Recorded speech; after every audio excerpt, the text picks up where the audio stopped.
ओम शांति। बाबा के आज के मधुर महावाक्य हैं 12/6/2020। बाबा ने कहा, मीठे बच्चे, अभी तुम ईश्वरी औलाद बने हो। तुम्हारे में कोई आसुरी गुण नहीं होने चाहिए। अपनी उन्नति करनी है, गफलत नहीं करनी है। प्रश्न है, आप संगम युगी ब्राह्मण बच्चों को कौन सा निश्चय और नशा है? उत्तर है, हम बच्चों को निश्चय और नशा है कि अभी हम ईश्वरीय संप्रदाय के हैं। हम स्वर्गवासी विश्व के मालिक बन रहे हैं। संगम पर हम ट्रांसफर हो रहे हैं। आसुरी औलाद से ईश्वरीय औलाद बन 21 जन्मों के लिए स्वर्गवासी बनते हैं। इससे भारी कोई वस्तु होती नहीं। ओम शांति। बाप बैठ बच्चों को समझाते हैं। अक्सर करके मनुष्य शांति को पसंद करते हैं। घर में अगर बच्चों की खिटखिट है तो अशांति रहती है और अशांति से दुख भासता है, शांति से सुख भासता है। यहाँ तुम बच्चे बैठे हो, तुमको सच्ची शांति है। तुमको कहा गया है बाप को याद करो, अपने को आत्मा समझो। आत्मा में ही जो आधा कल्प से अशांति है वह निकलनी है शांति के सागर बाप को याद करने से। तुमको शांति का वर्षा मिल रहा है, यह भी तुम जानते हो। शांति की दुनिया और अशांति की दुनिया बिल्कुल अलग है। आसुरी दुनिया, ईश्वरीय दुनिया, सतयुग, कलयुग किसको कहा जाता है, ये कोई मनुष्य मात्र नहीं जानते। तुम कहेंगे हम भी नहीं जानते थे। भले कितने भी पोजीशन वाले थे, पैसे वाले को पोजीशन वाला कहा जाता है। गरीब और साहूकार समझ तो सकते हैं ना। वैसे तुम भी समझ सकते हो, ईश्वरीय बरोबर ईश्वरीय औलाद और आसुरी औलाद हैं। अभी तुम मीठे बच्चे समझते हो हम ईश्वरीय संतान हैं, ये पक्का निश्चय है ना। तुम ब्राह्मण समझते हो हम ईश्वरीय संप्रदाय स्वर्गवासी विश्व के मालिक बन रहे हैं। एकदम वह खुशी रहनी चाहिए। बहुत थोड़े हैं जो यथार्थ रीति से समझते हैं। सतयुग में है ईश्वरीय संप्रदाय और कलयुग में है आसुरी संप्रदाय।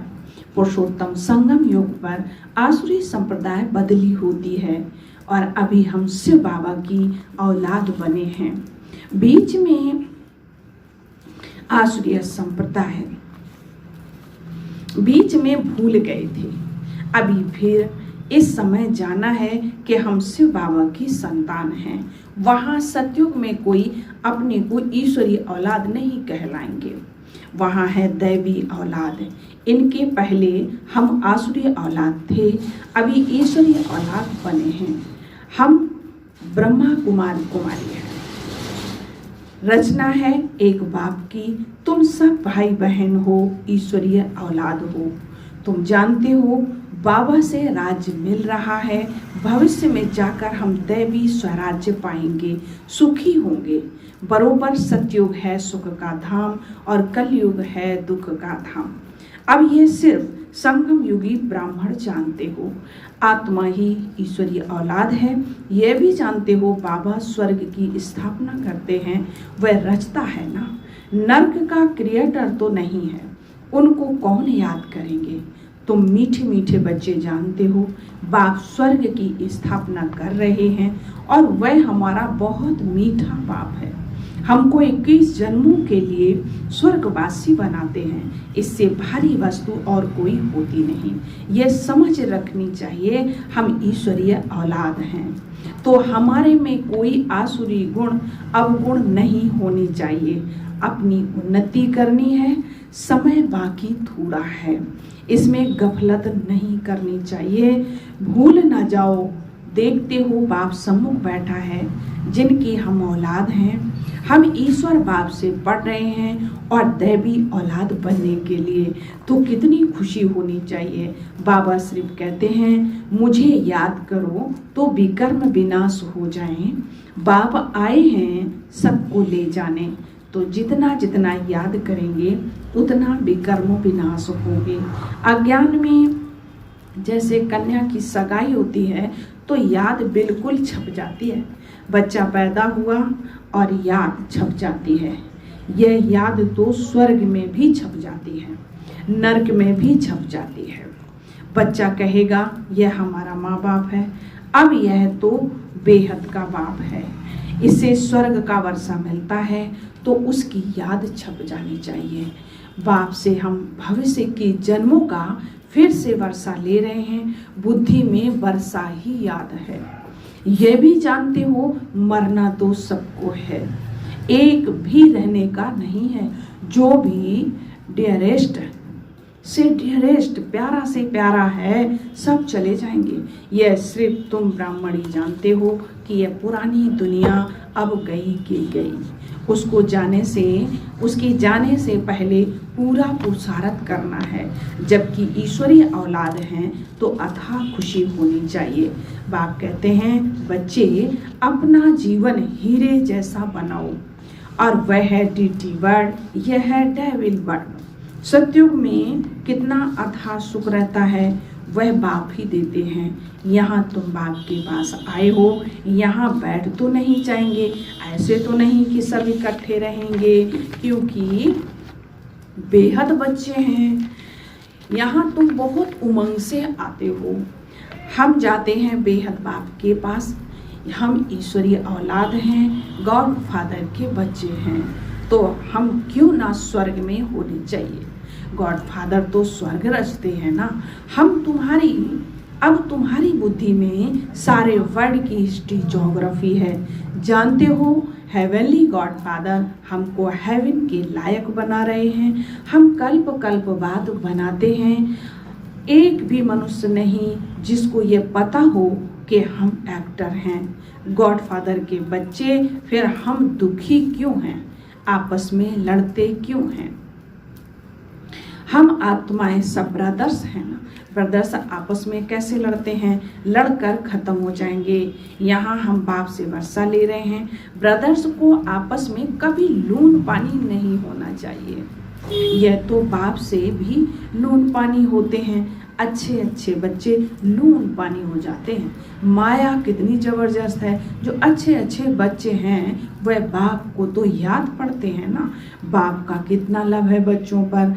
बाप को तो सिवाय बच्चों के और कोई है ही नहीं जिसको याद करे। तुम्हारे लिए तो बहुत हैं। तुम्हारी बुद्धि इधर उधर जाती है, धंधे आदि में भी बुद्धि जाती है। हमारे लिए तो कोई धंधा आदि नहीं है। तुम अनेक बच्चों के अनेक धंधे हैं। हमारा तो एक ही धंधा है। हम आए हैं बच्चों को स्वर्ग का वारिस बनाने। बेहद के बाप की प्रॉपर्टी सिर्फ तुम बच्चे हो। गॉड फादर है ना, सभी आत्माएं उनकी प्रॉपर्टी हैं। माया ने छीछी बना दिया है। अब गुलगुल बनाते हैं बाप। बाप कहते हैं मेरे तो तुम ही हो, तुम्हारे ऊपर हमारा भी मोह है। चिट्ठी नहीं लिखते हो तो ओना हो जाता है। अच्छे अच्छे बच्चों की चिट्ठी नहीं आती है। अच्छे अच्छे बच्चों को एकदम माया खत्म कर देती है। जरूर देह अभिमान है। बाप कहते रहते अपनी खुश खैराफत लिखो। बाबा बच्चों से पूछते हैं बच्चे तुमको माया हैरान तो नहीं करती है। बहादुर बन माया पर जीत पहन रहे हो ना। तुम युद्ध के मैदान में हो ना। कर्मेंद्रियों ऐसे बस करनी चाहिए जो कुछ भी चंचलता ना हो। सतयुग में सब कर्मेंद्रियां बस में रहती हैं। कर्मेंद्रियों की कोई चंचलता नहीं होती है, ना मुख की, ना हाथ की, ना कान की, कोई भी चंचलता की बात नहीं होती है। वहाँ कोई भी गंध की चीज ही नहीं होती है। यहाँ योग बल से कर्मेंद्रियों पर जीत पाते हो। बाप कहते हैं कोई भी गंदी बात नहीं। कर्मेंद्रियों को बस करना है, अच्छी रीति पुरुषार्थ करना है। टाइम बहुत थोड़ा है। गायन भी है, बहुत गई थोड़ी रही, अभी थोड़ी रहती जाती है। नया मकान बनता है तो बुद्धि में रहता है ना, बाकी थोड़ा समय है, अभी यह तैयार हो जाएगा, बाकी यह थोड़ा काम है। वह है हद की बात, अब यह है बेहद की बात। यह भी बच्चों को समझाया गया। उनका है साइंस बल और तुम्हारा है साइलेंस बल। है उनका भी बुद्धि बल, तुम्हारा भी बुद्धि बल। साइंस की कितनी इन्वेंशन निकालते रहते हैं। अभी तो ऐसे बम्स बनाते रहते जो कहते हैं कि वहाँ बैठे बैठे छोड़ेंगे तो सारा शहर खत्म हो जाएगा, फिर ये सेनाएं एरोप्लेन आदि भी काम में नहीं आएंगे। वह तो है साइंस बुद्धि और तुम्हारी है साइलेंस बुद्धि। वह विनाश के लिए निमित्त बने हुए हैं, तुम अविनाशी पद पाने के लिए निमित्त बने हो। यह भी समझने की बुद्धि चाहिए ना। अब तुम बच्चे समझ सकते हो बाप कितना सहज रास्ता बताते हैं। भल कितनी भी अहिल्याएं कुब्जाएं हों, सिर्फ 2 अक्षर याद करने हैं, बाप और वर्षा। सिर्फ 2 अक्षर याद करने हैं, बाप और वर्षा। फिर जितना जो याद करे और संतोड़ एक बाप को याद करना है। बाप कहते हैं, मैं जब अपने घर परम धाम में था तो भक्ति मार्ग में तुम पुकारते थे, बाबा आप आएंगे, हम सब कुछ कुर्बान करेंगे। यह हुए जैसे करनी घोर। करनी घोर को पुराना सामान दिया जाता है। तुम बाप को क्या देंगे? इनको ब्रह्मा को तो नहीं देते हो ना। इसने भी सब कुछ दे दिया। ये थोड़ी ही यहाँ बैठ महल बनाएंगे। यह सब कुछ शिव बाबा के लिए है, उनके डायरेक्शन से कर रहे हैं। अब ये करण करावनहार है, डायरेक्शन देते रहते हैं। बच्चे कहते हैं, बाबा आप हमारे लिए एक ही हो, आपके लिए तो बहुत बच्चे हैं। बाबा फिर कहते हैं, हमारे लिए सिर्फ तुम बच्चे हो, तुम्हारे लिए तो बहुत हैं। कितने देह के संबंधियों की याद आती रहती है। मीठे मीठे बच्चों को बाप कहते हैं, जितना हो सके बाप को याद करो और सबको भुलाते जाओ। स्वर्ग की राजाई का मक्खन तुमको मिलना है। जरा ख्याल तो करो कैसे यह खेल की रचना है। तुम सिर्फ बाप को याद करते हो और सुदर्शन चक्रधारी बनने से चक्रवर्ती राजा बनते हो। अभी तुम बच्चे प्रैक्टिकल में अनुभवी हो। मनुष्य तो समझते हैं भक्ति परंपरा से चली आई है, विकार भी परंपरा से चले आए हैं। ये लक्ष्मी नारायण राधे कृष्ण को भी तो बच्चे हैं ना। अरे हाँ क्यों नहीं थे, परंतु उन्हों को कहा जाता है संपूर्ण निर्विकारी। यहाँ है संपूर्ण विकारी, 1-2 को गालियां देते रहते हैं। अब तुम बच्चों को बाप श्री श्री की श्रेष्ठ श्रीमत मिलती है, तुमको श्रेष्ठ बनाते हैं। अगर बाप का कहना नहीं मानेंगे तो फिर थोड़े ही बनेंगे। अब मानो ना मानो, सपूत बच्चे तो फौरन मानेंगे। पूरी मदद नहीं देते तो अपने को घाटा डालते हैं। बाप कहते हैं, मैं कल्प कल्प आता हूँ, है ना, कितना पुरुषार्थ कराता हूँ और कितना खुशी में ले जाते हैं। बाप से पूरा वर्षा लेने में ही माया गफलत कराती है, परंतु तुम्हें उस फंदे में नहीं फंसना है। माया से ही लड़ाई होती है। बहुत बड़े बड़े तूफान आएंगे और उसमें भी बारिशों पर जास्ती माया वार करेगी। रुस्तम से रुस्तम हो लड़ेगी।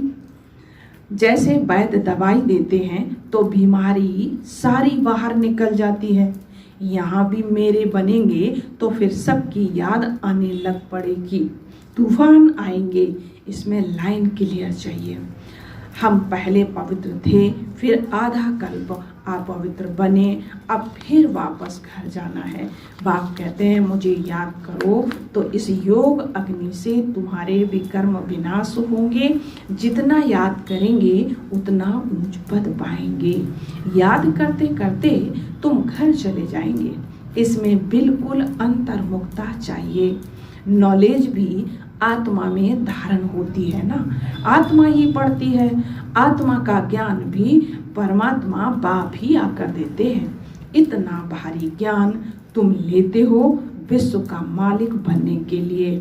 मुझे तुम कहते ही हो पतित पावन, ज्ञान का सागर, शांति का सागर। जो मेरे पास है वह तुमको सब देता हूँ, बाकी सिर्फ दिव्य दृष्टि की चाबी नहीं देता हूँ। उसके बदले फिर तुमको विश्व का मालिक बनाता हूँ। साक्षात्कार में कुछ है नहीं, मुख्य है बच्चे पढ़ाई, और पढ़ाई से तुमको 21 जन्मों का सुख मिलता है। मीरा की भेंट में तुम अपने सुख की भेंट करो। वह तो कलयुग में थी, दीदार किया, फिर क्या। भक्ति की माला ही अलग है, ज्ञान मार्ग की माला अलग है। रावण की राजाई अलग और तुम्हारी राजाई अलग है। उनको दिन और उनको रात कहा जाता है। अच्छा, मीठे मीठे सिकिलते बच्चों प्रति माता पिता बाप दादा का याद प्यार और गुड मॉर्निंग। रूहानी बाप की रूहानी बच्चों को नमस्ते। हम रूहानी बच्चों की रूहानी बाप दादा को याद प्यार, गुड मॉर्निंग, नमस्ते बाबा, शुक्रिया बाबा। धारणा के लिए मुख्य सार है, याद के बल से अपनी कर्मेंद्रियां ऐसी बस करनी है जो कोई भी चंचलता ना रहे। टाइम बहुत थोड़ा है, इसलिए अच्छी रीति पुरुषार्थ कर माया जीत बनना है। दूसरी पॉइंट्स है, जो बाप जो ज्ञान देते हैं उसे अंतर्मुखी बन धारण करना है। कभी भी आपस में लून पानी नहीं होना है। बाप को अपनी खुश खैराफत का समाचार जरूर देना है। वरदान है, हर आत्मा को भटकने व भिखारीपन से बचाने वाले निष्काम रहीम दिल भव। इसकी पॉइंट्स है, जो बच्चे निष्काम रहीम दिल हैं उनके रहीम के संकल्प से अन्य आत्माओं को अपने रूहानी रूप व रूह की मंजिल सेकेंड में स्मृति में आ जाएगी।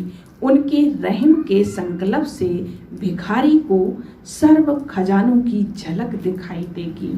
भटकती हुई आत्माओं को मुक्ति व जीवन मुक्ति का किनारा व मंजिल सामने दिखाई देगी। वे सर्व के दुख हरता सुख करता का पाठ बजाएंगे।